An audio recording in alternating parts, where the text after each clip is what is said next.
Bien, Dios les bendiga, hermanos. Estamos todavía en el capítulo 16 de Hechos, el segundo viaje misionero de Pablo. Y no fue solamente Pablo, fue Pablo y los que iban con él, ¿verdad? Era un grupo de personas que iban en este viaje misionero. Y esta es la tercera parte de este estudio. Y para hacer un breve resumen de lo que hemos visto hasta ahora, vamos a recordar lo de la semana pasada. Y vimos en par de ocasiones que decía que el Espíritu les prohibió, les impidió ir a ciertas partes al grupo misionero. Así que ellos no pudieron ir a ciertas partes, trataron de ir al sur. Vamos a hacer el mapita para que tengamos la idea. Nuevamente,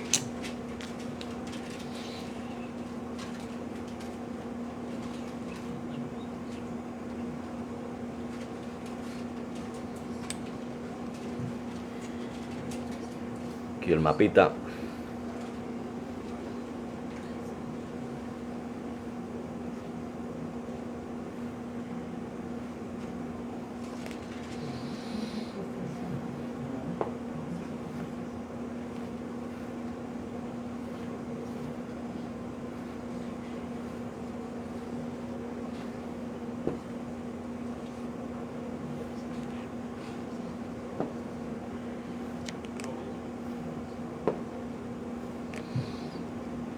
Más o menos así era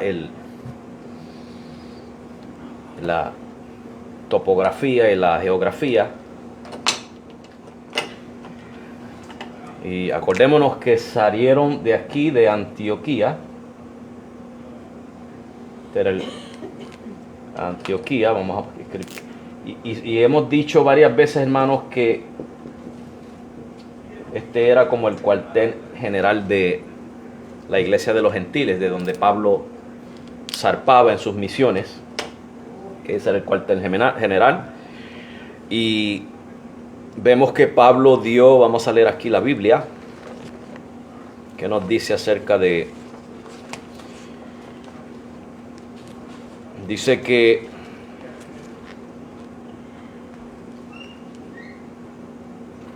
pasó por Siria y Cilicia confirmando las iglesias. Y recordamos que el confirmar las iglesias era confirmándolas en la gracia, en la doctrina de la gracia. Recuerdan que ellos llevaban las ordenanzas de Jerusalén, de aquel concilio que tuvieron por el problema que hubo con los fariseos que entraron y le querían exigir a los gentiles que tenían que circuncidarse y seguir la ley de Moisés. De otra manera no podían ser salvos. Y eso se discutió en el concilio de Jerusalén, en el cual ellos discutieron eso y se llegó a un acuerdo. Y no fue un asunto de opiniones, esto fue dirigido por el Señor y por la palabra del Señor, ¿verdad? Por el Espíritu Santo. Fueron datos bíblicos más lo que el Espíritu Santo había testificado a través de los milagros que se hicieron, el bautismo del Espíritu Santo sobre los gentiles, y eso sirvió como el argumento para afirmar que los gentiles eran salvos por gracia sin necesidad de circuncisión, sin necesidad de obedecer la ley, y que eso le aplica a los judíos también. Tanto los judíos como los gentiles son salvos por fe. No hay dos maneras de ser salvos, solamente una manera, ¿verdad? Y a veces se habla de que Israel tiene una manera de ser salvo y los gentiles otra. No, eso es falso. Dice ahí en ese capítulo 15 que los gentiles o los judíos son salvos de la misma manera que ellos, los gentiles, o sea, por fe. O sea, no hay dos maneras de ser salvo, solamente una manera, por fe en Jesucristo. Eso es por la gracia de Dios, tanto judíos como gentiles. Y nos dice que ellos pasaron por Siria, por Cilicia, luego llegaron a Derbe y Listra. Y se acuerdan, hermanos, que en Derbe y Listra, ahí en Listra fue donde apedrearon a Pablo. Y ahí se encontraron a Timoteo. Ya hemos hablado acerca de Timoteo. Entonces continuaron el viaje, atravesaron Frigia, Galacia. Galacia se encuentra en esta región de arriba, y posiblemente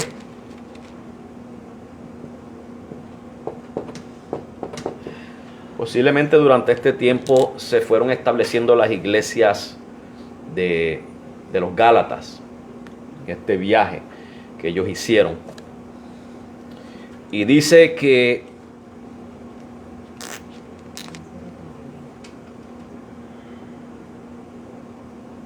le fue prohibido por el Espíritu Santo hablar la palabra en Asia, o sea, esta región de aquí. No estamos hablando de Asia, el continente, sino de esta área aquí que se le conocía como Asia, Asia Menor. Y llegaron a Misia, intentaron ir a Bitinia, pero el Espíritu no se lo permitió. O sea, ellos llegaron por aquí, por esta región. Vamos a seguir con el rojo. Por esta región. Quisieron ir acá hacia el norte, a Bitinia, pero el Espíritu no se lo permitió, que era para esta área por acá. Vamos a ver más tarde, hermanos, que posiblemente es que Dios tenía a Bitinia para que los demás apóstoles fueran allá. Pero por ahora, hermanos, el interés que tenemos es el viaje de Pablo, que el Espíritu no les permitió ir hacia Bitinia. Entonces descendieron a Troas, y si no me equivoco, Troas está por esta área. Sí, está por esta área de aquí. Descendieron a Troas. Ahí esta área de aquí. Vamos a ponerle ahí Troas. Troas.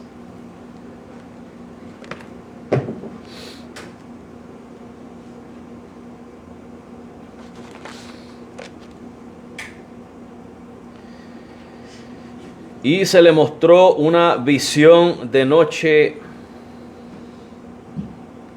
a Pablo. Esto, hermanos, estamos ahora en el versículo 9. Ahora llegamos al versículo 9. De aquí vamos a continuar ahora del versículo 9.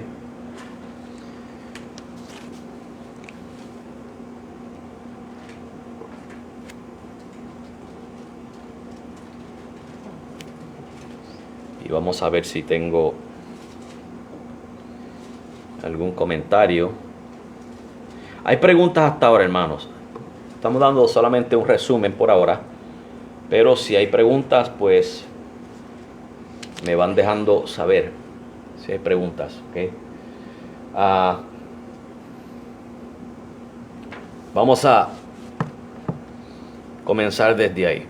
El Espíritu Santo no se lo permitió, hermanos. Y podemos preguntarnos en qué manera fue que el Espíritu Santo le impidió a ellos ir hacia Bitinia y luego hacia el sur. Ellos querían ir hacia Asia. El Espíritu Santo se lo impidió, y esta era el área de Éfeso por aquí. ¿Okay? Anteriormente, hermanos, en capítulos anteriores hemos visto, por ejemplo, cuando ellos iban a ser enviados. ¿Se acuerdan que la iglesia oraba? Y entonces ellos entendían que el Espíritu estaba enviando al apóstol Pablo y a Bernabé a esos viajes. Y habíamos dicho que posiblemente hubiera sido por profecía, algún profeta que hubiera hablado. Hubiera sido quizás por alguna revelación. Hubiera sido quizás alguna señal. O sea, hay diferentes maneras en que el Espíritu Santo trató con ellos. Yo creo que aquí nos ayuda si miramos en el versículo 9, el versículo que hemos leído, que dice, y se le mostró a Pablo una visión de noche. Es posible que haya sido esa manera en la que ellos hayan sido guiados a ir en esa dirección. ¿Ok? O sea, que tengamos eso en mente, hermanos. Este era el tiempo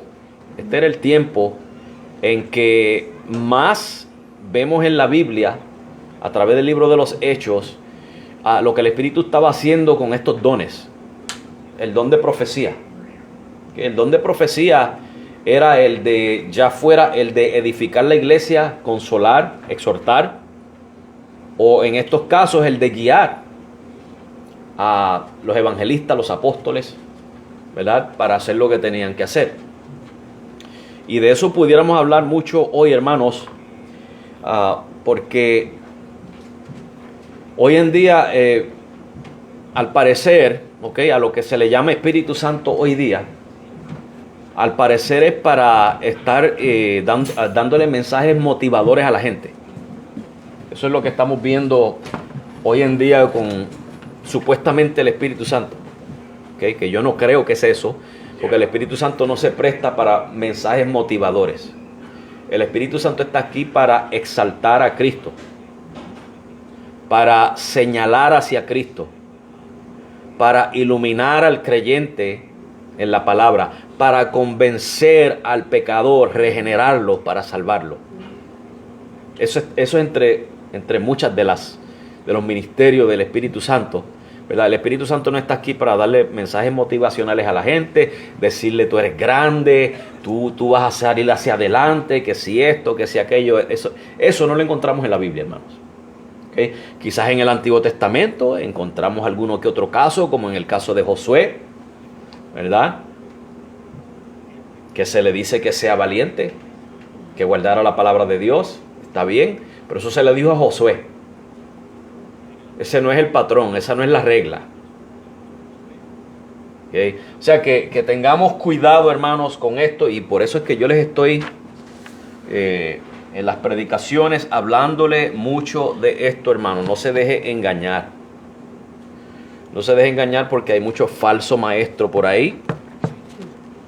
Hay mucho falso profeta. Y ellos vienen con ese jueguito. Ellos vienen utilizando lo que se le llama el elogio, la adulación, ¿verdad? Elogiándole para hacerle a usted sentir bien, ¿verdad? Hacerlo sentirse especial.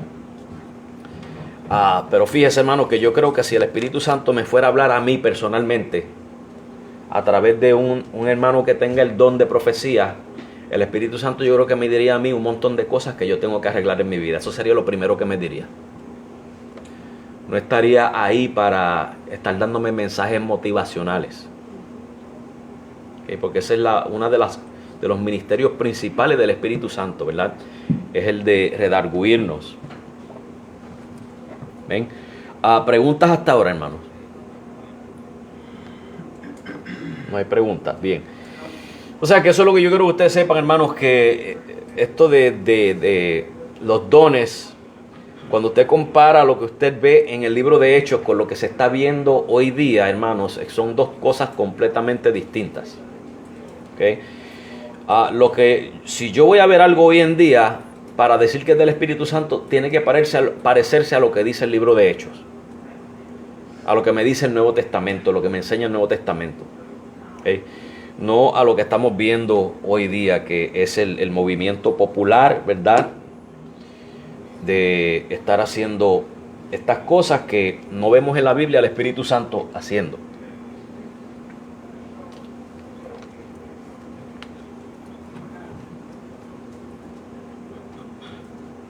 Bien, entonces en el versículo 9 se le presenta una visión a Pablo. Y posiblemente, hermanos, Pablo no estaba durmiendo, porque si estuviera durmiendo hubiera sido un sueño, ¿verdad? Fue una visión. Y en esa visión ve un varón macedonio que estaba en pie, rogándole y diciendo: pasa a Macedonia y ayúdanos. Pasa a Macedonia y ayúdanos.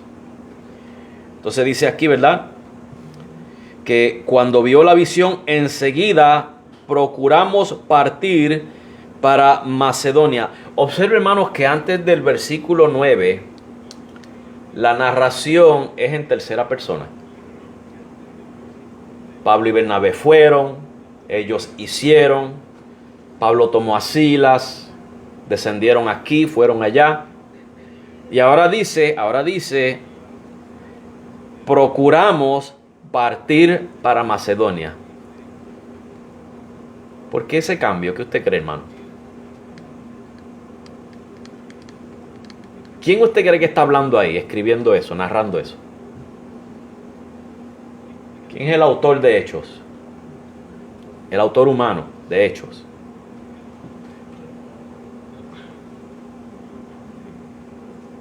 Mientras ustedes van buscando la respuesta, saludos aquí a Vieri.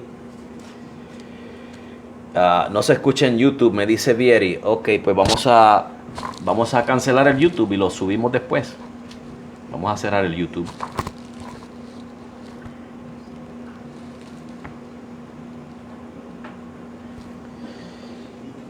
Y saludos a Freddy. Dios te bendiga, Freddy. ¿Quién escribió el libro de Lucas? A ver. Ya lo dije. El libro de Hechos, perdón. ¿Quién escribió el libro de Hechos? Lucas, ¿verdad?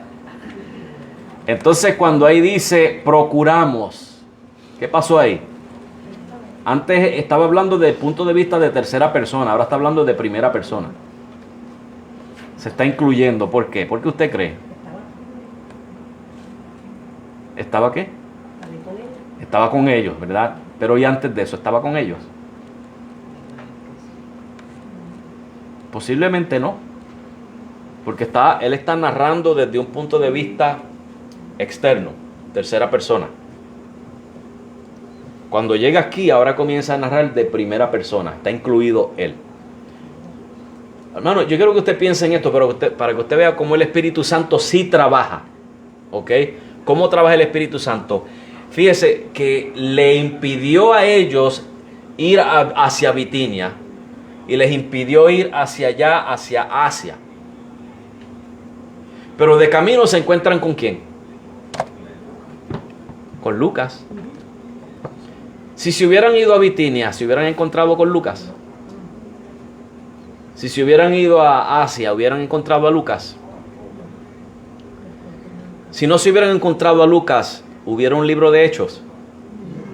Posiblemente no, ¿verdad? Porque si era a Lucas a quien Dios iba a usar para escribir el libro de Hechos, y déjeme decirle que los historiadores dicen que Lucas fue el historiador, uno de los historiadores más grandes de la historia.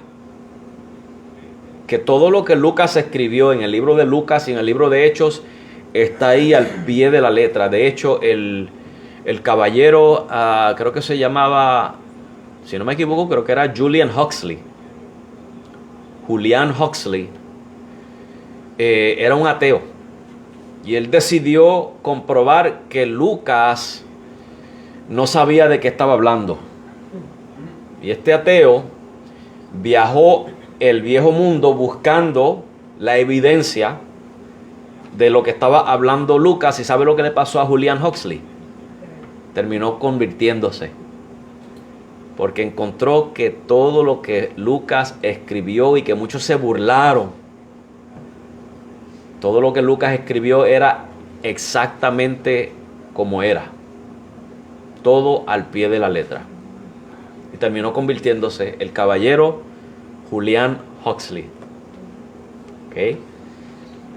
O sea, estamos viendo, hermanos, la mano de Dios. Eso es lo que se le llama la providencia de Dios. Dios obrando providencialmente. Ahora tenemos a Lucas ahí.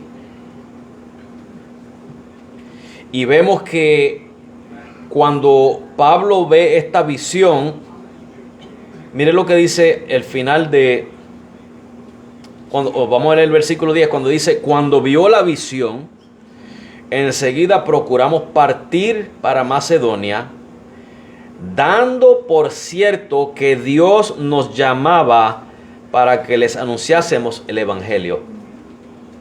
La visión que le dio el Señor a Pablo fue para ir a evangelizar. ¿Ok? Para ir a evangelizar. Ahora vamos a ver dónde está. Ellos tenían que cruzar el mar ahí.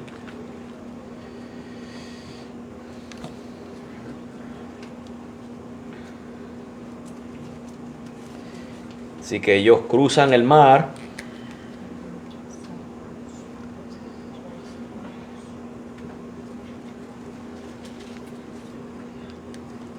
Eso es lo que les toca hacer ahora. Si usted mira el mapa, hermanos, ¿verdad?, más amplio que este, ya están entrando a Europa. Ya ellos están entrando a Europa. Dios tenía planes para Europa en aquella época. Y fíjese que en la Edad Media, creo que se llamaban los moros, no sé si en español se dice los moros, que eran musulmanes, estaban conquistando Europa. Subieron del África y estaban conquistando a Europa. Y si no fuera por el rey Carlos el Grande, Carlomagno, que fue el que los sacó de Europa, Europa se hubiera convertido al Islam completamente. Ustedes saben que hay lugares que son completamente, que eran cristianos antes y ahora son completamente musulmanes, como Turquía.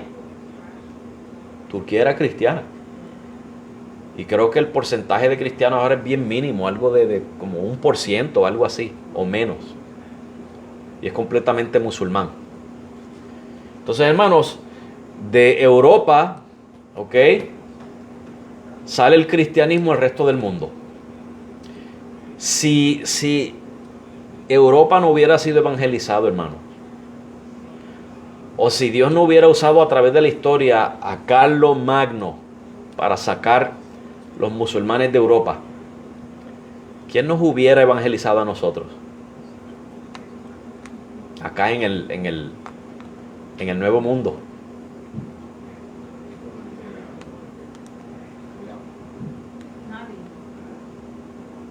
Posiblemente nadie, ¿verdad? Digo, si ese era el plan de Dios, usar a los europeos, hubieran venido los musulmanes, conquistaban a Europa y nos hubieran convertido al Islam, ¿verdad? Pero Dios tenía un plan, hermanos. Yo quiero que ustedes vean, hermanos, cómo Dios tiene control sobre la historia. Dios está escribiendo la historia, ¿okay? Dios es soberano sobre la historia del hombre.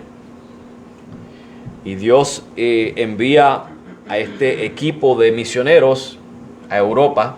Acuérdense, hermano, que lo que estamos aprendiendo aquí en el libro de Hechos es mayormente historia de la iglesia, por lo menos en el primer siglo. Y ese fue el plan de Dios, evangelizar a Europa.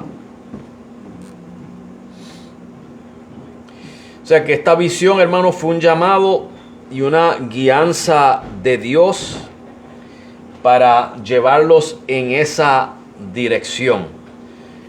Y lo bonito de esto es que ahora tienen a Lucas con ellos como un testigo personal, ocular, ahí, escribiendo la historia.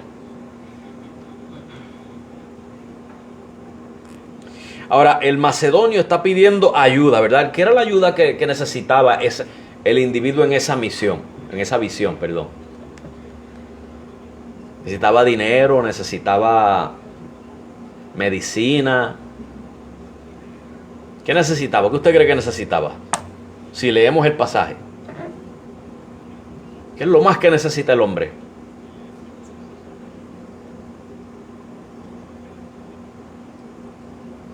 ¿Qué necesita el pecador?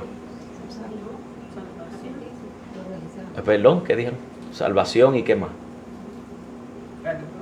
Alguien dijo salvación, alguien yo creo que dijo Jesucristo, ¿verdad?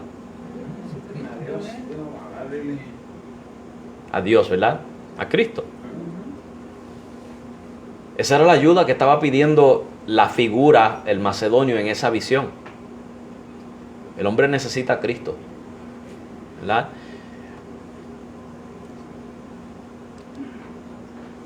He predicado últimamente, hermanos, a través del libro de Judas, y he mencionado que cuando usted tenga la oportunidad, háblele el evangelio a las personas. No le diga a las personas: Dios tiene grandes cosas para ti. Lo único grande que Dios le puede dar al hombre es la salvación por la fe en Jesucristo. No lo enamore de cosas grandes, ¿okay? Porque puede estar entrando al evangelio por unas razones equivocadas y aceptar a Jesucristo falsamente. A la persona hay que dejarle saber que somos pecadores merecedores de la ira de Dios, y que si no nos arrepentimos de nuestros pecados y venimos a Cristo en fe, no esperemos mucho en la próxima vida. El mensaje principal para el hombre es el evangelio, no lo que se está predicando hoy en día, que se le llama el evangelio de prosperidad. Ahora está el evangelio del coaching, que les hablé el domingo pasado, esto de la paternidad. Y hay un montón de evangelios, hermanos, ahora, que no son evangelios. Pasa que le llaman evangelios, pero hay muchos evangelios que no son el evangelio de Jesucristo. Si ese evangelio no le deja saber al hombre que es un pecador merecedor de la ira de Dios, y que la única manera de evadir esa ira de Dios es el arrepentimiento y la fe en Cristo, no es el evangelio. El evangelio tiene que venir con esa carga. Tiene que dejar al hombre sentirse culpable delante de Dios y llevarlo a pedirle a Dios clemencia. Ese es el evangelio. No es uno de una mejor casa, de un mejor carro, de un mejor trabajo, de un mejor estilo de vida, un mejor estatus social, de mejor salud. Todas esas cosas son buenas, pero ese no es el evangelio. No es el evangelio.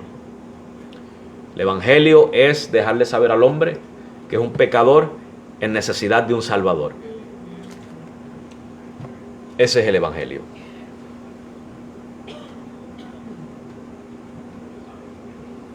Y hemos visto, hermanos, anteriormente en el capítulo 2, ¿verdad? Y 3 del libro de los Hechos, la predicación de Pedro. En el capítulo 7 vemos la de Esteban. Luego más adelante vemos a Pedro en la casa de Cornelio, en el capítulo 10. Luego vemos a Pablo predicando. Y cuando ellos predican el evangelio, siempre hay, hermanos, un mismo mensaje, tanto para judíos como para gentiles. Y el mensaje siempre era que Cristo murió, fue sepultado, resucitó, y la necesidad del arrepentimiento para recibir perdón de pecado. Ese siempre ha sido el evangelio, hermanos. Que lo vemos a través del libro de Hechos. Y eso es precisamente, hermanos, aunque no nos da detalles aquí, pero eso es precisamente lo que van a hacer ellos cuando lleguen a Europa. Imagínense si Pablo llegaba allí hablándole de coaching, o de paternidad, o de prosperidad a esa gente. Es ahora y mire cómo se ha multiplicado como hierba mala. Imagínense si empezaba desde aquel día.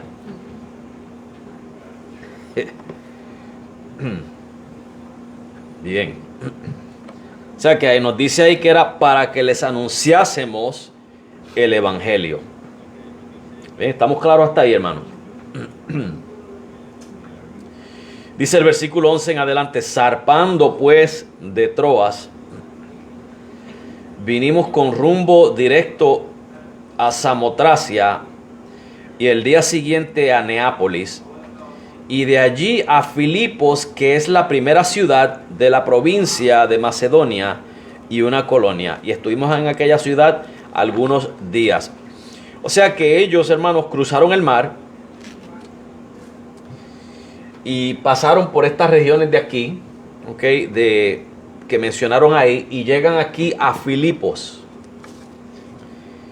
y dice que es la primera provincia, ¿verdad? Dice ahí. O la primera ciudad, perdón, de la provincia de Macedonia. Cuando dice que es la primera ciudad, lo que quiere decir es que es la primera ciudad con la que se encontraron al entrar en Macedonia.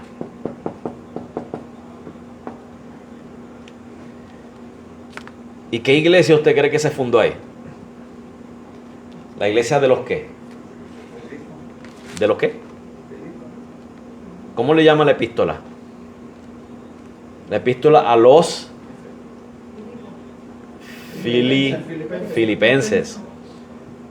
Está correcta, Amarilia, es Filipos. La iglesia de Filipos. La iglesia de los filipenses. ¿Verdad? Ahora, hermano, yo creo que aquí pongamos atención, porque aquí es donde se pone interesante. Ok. Vamos a tocar quizás 2 o 3 puntos. Dice, y un día de reposo. Vamos a parar ahí. Ok, un día de reposo. ¿Qué día era ese? No se puede hacer nada. Reposo, ¿verdad? Que era el Shabbat o el sábado.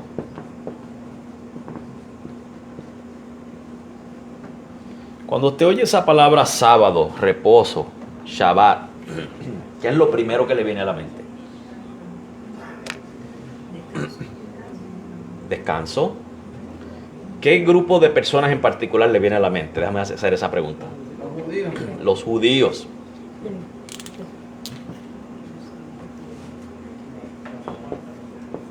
Judíos.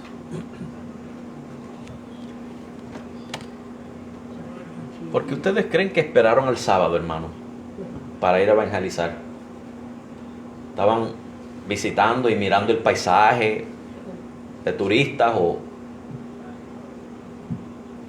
Tuvieron varios días, dice, y entonces ahora el sábado, dice aquí, el día de reposo, salimos fuera de la puerta junto al río donde solía hacerse la oración.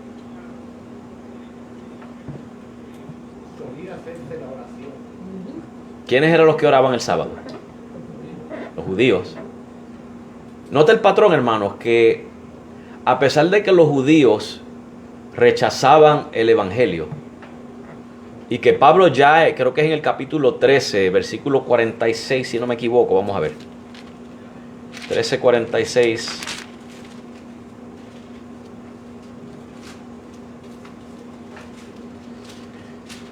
Sí. Dice, entonces Pablo y Bernabé, hablando con denuedo, dijeron, a vosotros, a la verdad, era necesario que se os hablase primero la palabra de Dios, mas puesto que la desecháis y no os juzgáis dignos de la vida eterna, he aquí nos volvemos a los gentiles. O sea, Pablo le dice, bueno, a ustedes había que predicarles primero, pero ustedes rechazan la palabra de Dios. Así que nosotros nos vamos con los gentiles ahora a predicarles a ellos. Sin embargo, ¿qué vemos a Pablo haciendo? Aún así, no ha abandonado a los judíos. Va primero donde ellos.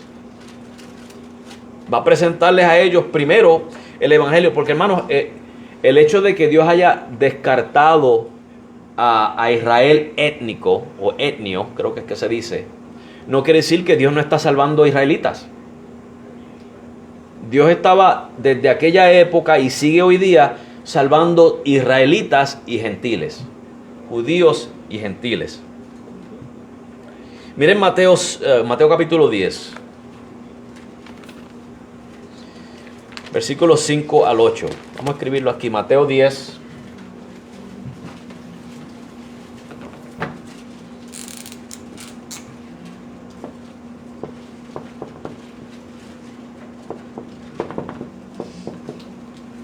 Al 8.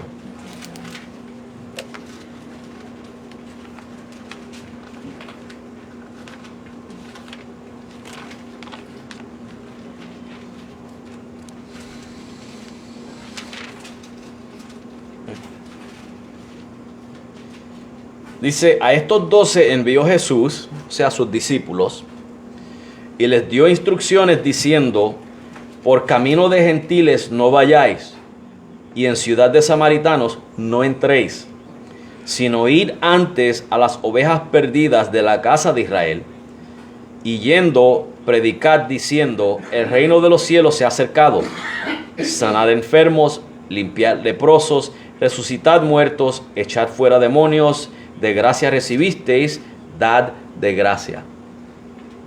¿A quiénes les encargó Jesús primero? A los judíos. Fue a los judíos. Ya leímos por ejemplo, en Hechos 13:46, que a Pablo le dice, a vosotros era primero. Había que predicarles a ustedes primero. Y a pesar de que Pablo les dice a ellos, ahora nosotros nos vamos con los gentiles, o sea, a predicar a los gentiles. Mire lo que dice Pablo en Romanos 9:3. Vamos a buscar Romanos 9:3.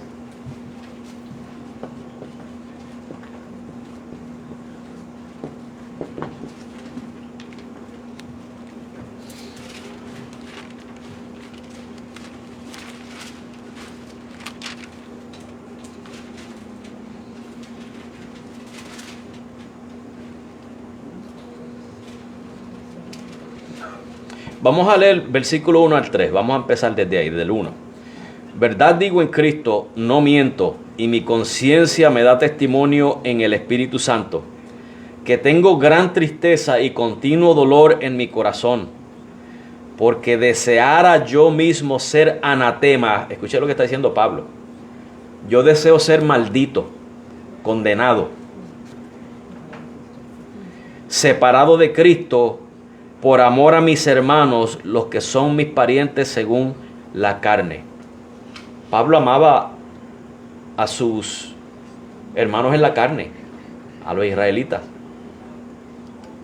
Y por eso esa actividad de él ir primero a las sinagogas o a los lugares donde se reunían los judíos, eso no faltaba. A pesar de que él había dicho ya, nosotros vamos a ir a predicarle ahora a los gentiles. Eso se parece cuando Dios iba a destruir a Israel, que Moisés le dijo, si los vas a destruir, ráeme de tu libro. Quítame de tu libro. O sea, es un amor por su nación, por su gente. Y Pablo tenía ese amor, y ese amor por su gente, a pesar de que los judíos le hicieron muchos males a Pablo. Usted lee las epístolas de Pablo, como él describe los azotes que le dieron, los problemas que le dieron. Acuérdese que en Listra fue por culpa de los judíos que apedrearon a Pablo. Y sin embargo, Pablo prefería ser maldito por amor a sus hermanos. Eso lo produce, hermano, solamente un corazón regenerado. Hablar de esa manera, de un amor así tan grande por gente tan mala. Dígame usted si usted diría lo mismo. ¿Usted desearía ser maldito por este montón de gente que hay aquí que nos odian, hermanos, que nos maldicen, que nos desean la muerte? ¿Estaría usted dispuesto a decir lo mismo que Pablo? Yo quiero ser maldito por amor a ellos. Son palabras difíciles de decir, ¿verdad que sí? Personas, hermanos, que le han amenazado de muerte quizás, lo han insultado, lo han ofendido. Yo comparo eso con Jesucristo en el Evangelio de él, donde él dice que a los míos vine y no me recibieron. Igualito. Exacto. Aquí saludo a la iglesia Norwalk, el pastor Ángel Torres. Ya les había avisado, hermanos, que sigamos orando por él y su congregación, ¿verdad? Está dando unos programas buenos en La Verdad sobre la Mesa en el canal de YouTube, así que se los recomiendo, hermanos. Suscríbanse para que puedan ser bendecidos a través de esos estudios también. Exacto, pastor, dice él ahí que, wow, qué amor pastoral, exacto. Eso es un amor pastoral, hermanos. Por eso se lo puse a ustedes de esta manera. ¿Cuántos de ustedes están dispuestos a decir, yo prefiero estar separado de Cristo, maldito, condenado, por amor a todos esos que si los dejan me escupen, si los dejan me abofetean, si los dejan me queman vivo? Piense bien en eso, hermano, porque es más fácil decirlo que hacerlo. Piense bien en eso y dígame si usted estaría dispuesto a hacer eso. Y no lo hago para decir, obligarlo a hacer algo que quizás usted va en contra. Quizás hay una disonancia cognitiva dentro de usted en este momento. ¿Okay? Yo no estoy diciendo, por ejemplo, que yo personalmente sería el primero en decir eso. A mí mismo se me hace difícil pensar de esa manera. O sea, hermano, que lo que tenemos que ver aquí es que usted y yo necesitamos ser transformados cada día. Si se nos hace difícil decir eso, mire, porque no tenemos suficiente amor. Nos falta más amor. Hablamos de que amamos al prójimo y sí, eso está muy bueno. Y cuando hay que hacer alguna caridad al prójimo, está bien, lo hacemos. Pero cuando se presenta el enemigo, que la palabra de Dios nos dice, amad a vuestros enemigos. Que no los maldigamos cuando ellos nos maldigan, que los bendigamos. O sea, hermano, ahí es donde yo quiero resonar. Que si se nos hace difícil pensar como Pablo, tenemos que pedirle a Dios, Señor, todavía yo necesito cambio. Sigue trabajando en mi vida. Y yo sé, hermano, yo sé que yo necesito transformación también. Yo soy el primero que lo voy a admitir. Yo sé que yo tengo muchas faltas, hermanos, y me falta muchísimo. Muchísimo. Para poder ser, ¿verdad?, a esa imagen de Cristo que Dios nos quiere llevar. Pero cuando vemos las Escrituras, hermanos, y nos trae convicción el Espíritu Santo a través de las Escrituras, entonces hay que pedirle a Dios que nos transforme, que nos cambie. ¿Cuántos dicen amén a eso? Amén, amén, ¿verdad? Y así hablaba Pablo, hermanos.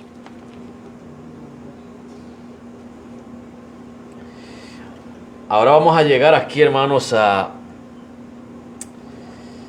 una parte muy interesante. Y aquí es donde yo quiero tocar un par de puntos. ¿Qué hora es? Está bien, tenemos tiempo. Versículos 14 al 15. Estamos en Hechos nuevamente. Hechos 16.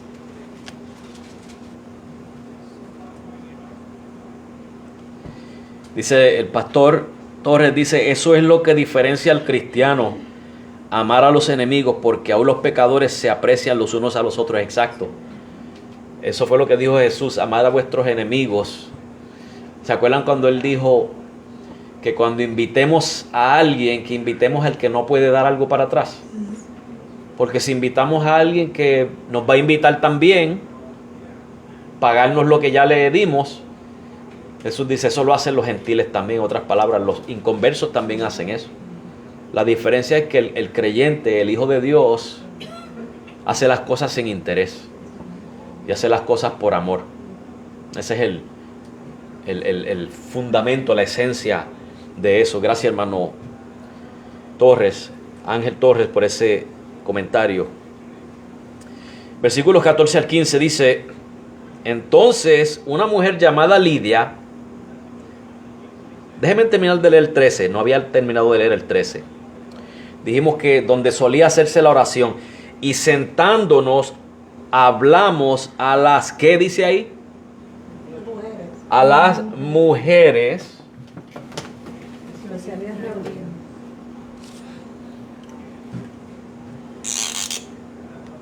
que se habían reunido. Obviamente, hermanos, las personas que habían ahí, dado que era en el día de reposo, ese era un contexto judío. Estas tenían que haber sido personas prosélitas al judaísmo, o sea que se habían convertido al judaísmo.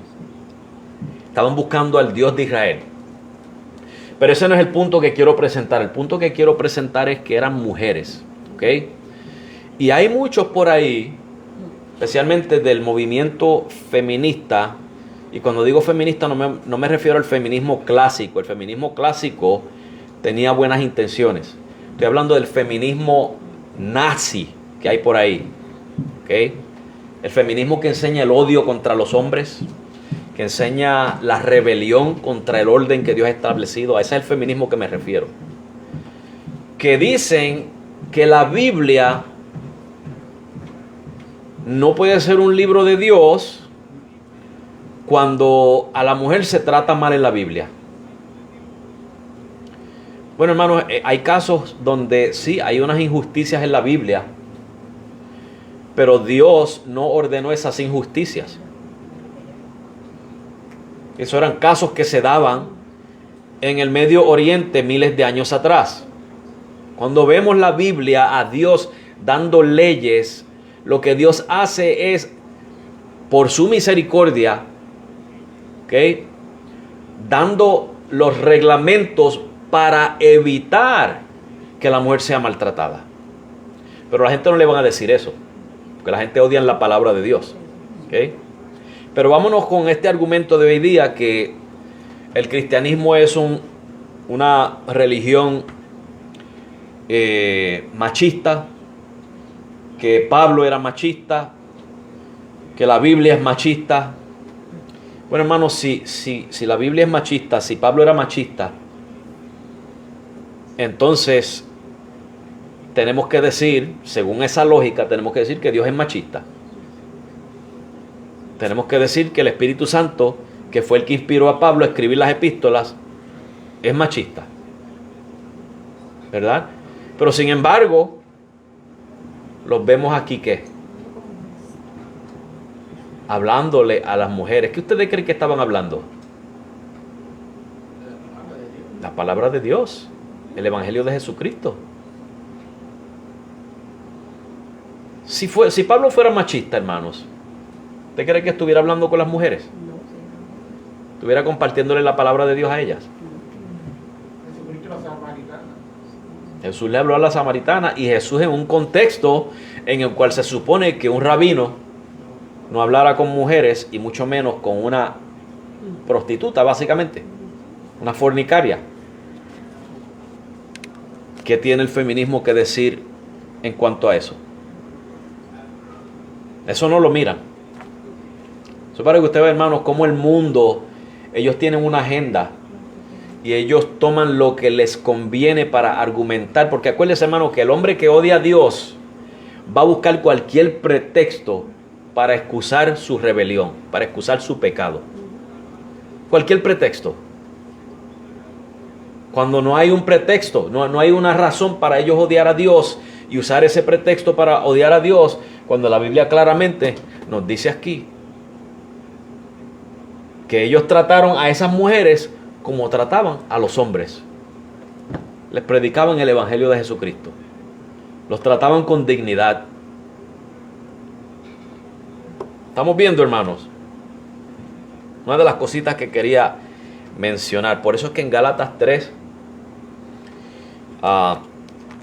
cuando dice que no hay judío ni griego, y no hay libre y esclavo, y dice no hay varón y hembra, a lo que se refiere es a que la oportunidad del Evangelio no es para un grupo en particular, es para todos. Predicar el Evangelio es para el griego o el judío, el esclavo o el libre, el blanco o el negro, el alto y el bajito, el anciano y el niño, el bárbaro y el, ¿cómo es que se llama el otro? El Scythian, el escita, bárbaro y escita, varón y hembra. El Evangelio no hizo prejuicios por estatus social, por sexo, por color de piel, nacionalidad. El Evangelio se le predica a todos. Se les predica a todos. Ahora, mire lo que dice aquí, hermanos. Versículo 14 al 15 dice: entonces una mujer llamada Lidia, vendedora de púrpura de la ciudad de Tiatira, que adoraba a Dios, o sea, acuérdense que había mencionado que ella era lo más seguro una prosélita judía, estaba oyendo. Escuche bien esto, hermano. Dice que ella estaba oyendo. Usted se ha puesto a hablar con personas. ¿Cuántos de ustedes le hablan de Cristo a la gente cuando tienen una oportunidad? Y la gente oye, ¿verdad? Ay, cuando usted le habla.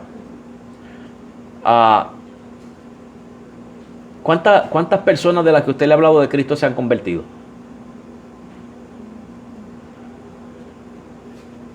Por lo menos una. O han visitado una iglesia o algo así. ¿Ya?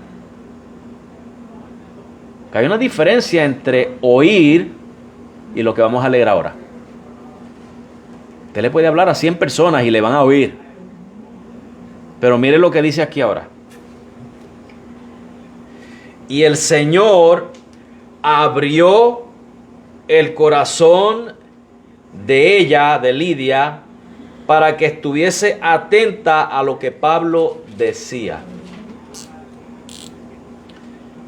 ¿Cuál fue la diferencia ahí, hermanos? ¿Qué hizo la diferencia? Que Dios abrió el corazón de Lidia. Pregunta: si Dios no hubiera abierto el corazón de Lidia, ¿se hubiera convertido? Entonces, ¿quién es el que salva?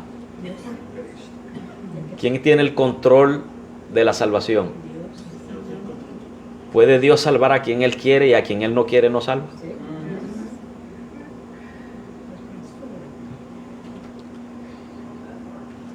Vámonos a Lucas 24:45 para corroborar esto un poquito. Lucas 24:45. Y esto fue después que Jesucristo había resucitado. Y Él ya estaba apareciéndosele a sus discípulos.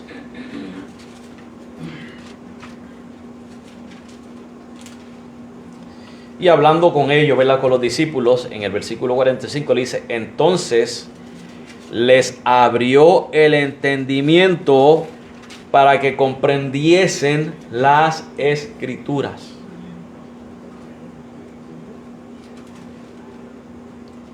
Fue necesario, hermanos, que Cristo le abriera el entendimiento a los discípulos para que entendieran. ¿Qué pasaba antes de eso? Cuando Jesucristo le anunciaba de su muerte, ¿qué decían ellos? No sabían de qué estaba hablando. Pedro le dice: ay, Señor, no permita que esto te suceda. El templo en 3 días. Exacto. No entendían.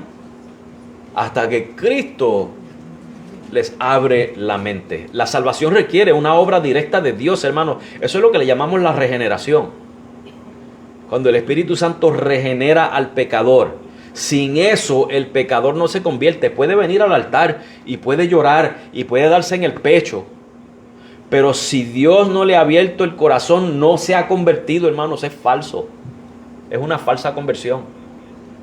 Es que se emocionó, quizás él encontró el mensaje bonito, como la semilla que cayó entre los pedregales, que al momento la recibe con gozo, pero cuando viene la aflicción, la tribulación, se va. Vino con gozo, o vino quizás llorando, o vino haciendo promesas y cosas por la emoción que tenía. Pero ¿qué pasó? Que no fue una conversión verdadera, su corazón estaba en otra cosa. Y no fue una conversión verdadera. Y ustedes los ven, hermanos, que entonces buscan una religión, se van, después que escuchan la verdad, se van. Porque tienen que buscar algo que le dé satisfacción. Un lugar que le dé satisfacción. Y terminan por ahí, hermanos. Terminan con estas iglesias de la prosperidad. O terminan con los mormones. O con los atalayas. O quizás budistas. Musulmanes. Hindúes. O terminan con esto que se está promoviendo mucho hoy en día. Lo del coaching y la paternidad. Todo lo que apela a los deseos del corazón, los deseos carnales del corazón. ¿Ah? Mateo 11:27, vamos a ver Mateo 11:27.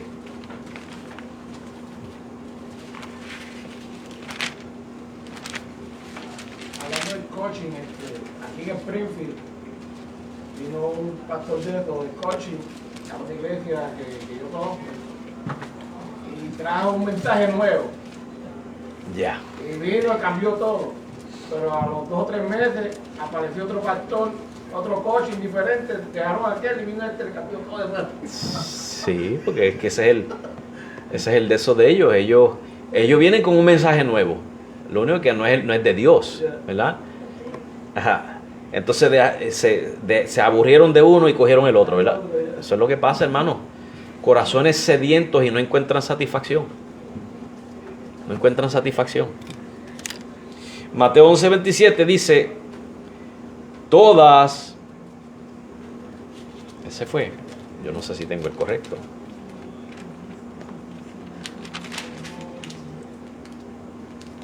Estoy en el correcto.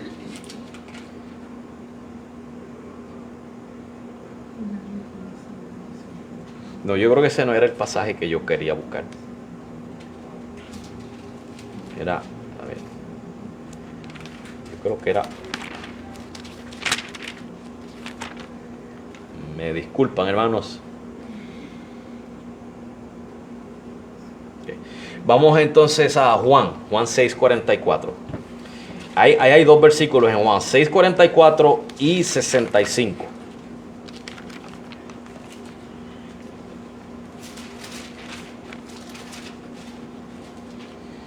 Que yo creo que era...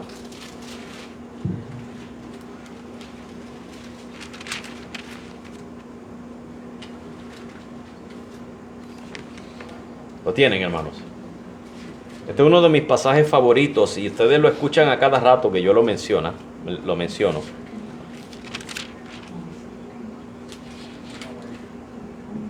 Vamos a cambiar algo ahí, ¿verdad? En el 6:44 dice, ninguno puede venir a mí. Vamos a ponerle ahí, Lidia no puede venir a mí si el Padre que me envió no la trae. Eso es lo que está diciendo Jesús. Ninguno puede venir a mí si el Padre que me envió no le trajere. Ahora, el contexto de la palabra venir significa a venir arrepentido y con fe. Creer en Cristo. Lo que Cristo está diciendo ahí, ninguno puede creer en mí. Porque acuérdense que los judíos estaban rechazando a Cristo. Y Cristo le estaba diciendo, eso no es porque, ¿cómo le digo? No es porque yo no esté diciendo la verdad, o no es porque yo no sea la persona que se supone que ustedes reconozcan que soy. Es que ustedes no pueden venir a mí. No pueden venir a mí. Si el Padre no los trae, no van a poder venir a mí. O sea, Jesús estaba tranquilito. Él no estaba perdiendo sueño por eso. Dice, ninguno puede venir a mí si el Padre que me envió no le trajere, y yo le resucitaré en el día postrero. Eso fue lo que hizo Dios con Lidia. Él la trajo. Eso es parte de la regeneración. Versículo 65 dice, y dijo, por eso os he dicho que ninguno puede venir a mí si no le fuere dado por el Padre. Eso es un don dado por el Padre, hermanos, el venir a Cristo. Eso va vinculado con la doctrina de la elección. A los que Dios escogió, a los que Él predestinó, a esos también llamó. Y a esos que llamó, justificó. Ahora, entre el llamado y la justificación tiene que haber fe. Porque sin fe no hay justificación. Quiere decir que a los que llamó, ese llamado fue especial. No fue el llamado que yo hago predicando. Usted puede predicarle a una persona y decirle, ¿cuántos quieren venir a Cristo? Ese llamado es del hombre, de la proclamación del Evangelio. Pero el llamado de Dios es el que hizo con Lidia. Abrió su corazón. Abrió su corazón y la trajo.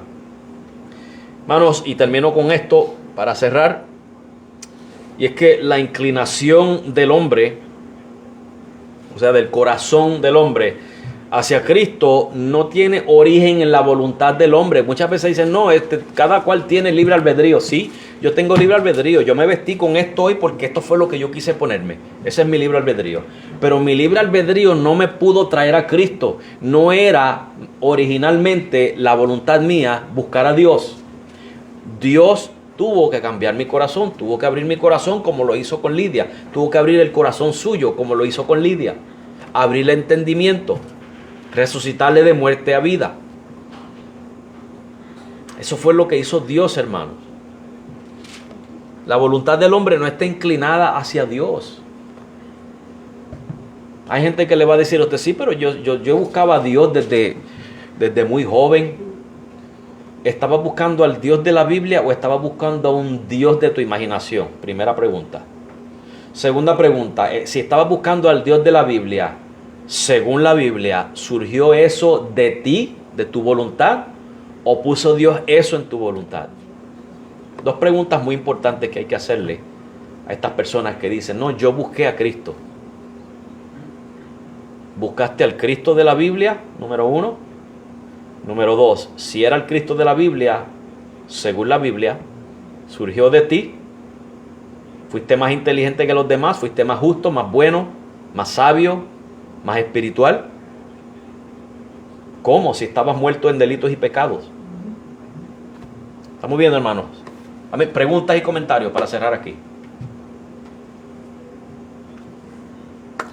Qué bueno, hermanos, que Dios nos hizo como le hizo a Lidia, ¿verdad?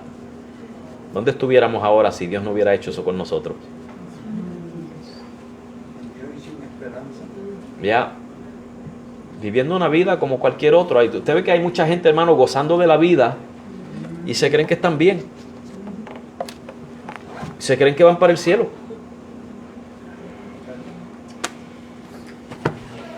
Y no es por falta de predicación, hermano, porque hoy más que nunca se está predicando el Evangelio.